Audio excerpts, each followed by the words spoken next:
So, le Canada était devenu vraiment une région très, très, très stratégique. Et c'est pour ça que peut-être on peut discuter dans la prochaine épisode, mais la question de pourquoi est-ce qu'on est devenu une confédération britannique en 67? Pourquoi? Right? Parce que la conférence qui a initié le British North America Act, l'acte nord-américain britannique, c'était pas en 67, c'était en 1864 que c'était initié par Johnny MacDonald, Georges Étienne Cartier, tous ces gens-là. Je pense que c'était à Charlottetown. Et d'abord, c'était durant la guerre civile que ça a commencé à la fin de la guerre, quand les Britanniques ont réalisé que, OK, Lincoln va gagner, on doit créer une nouvelle stratégie parce que tout simplement, le real estate de la Canada est devenu vraiment, vraiment élevé. Tout le monde voulait l'avoir.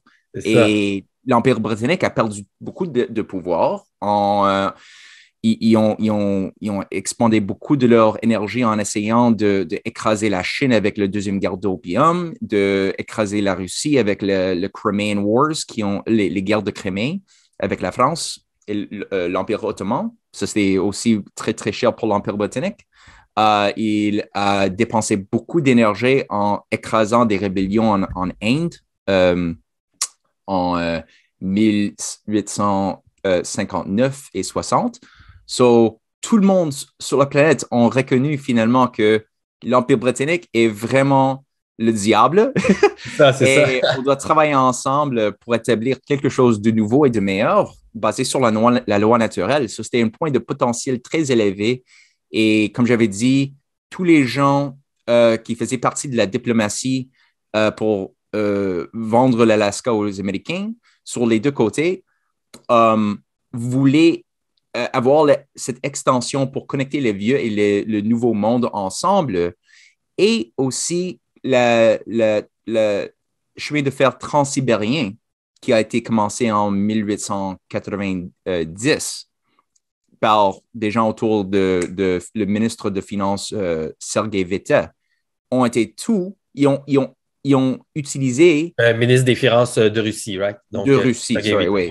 Ouais. Yeah. De l'autre côté du détroit de Bering, le Bering Strait. Exact. Et eux autres, ils ont utilisé le système économique politique de Hamilton et Lincoln avec un système de tarifs protectionnistes pour favoriser le développement des agricultures locales, les manufactures locales.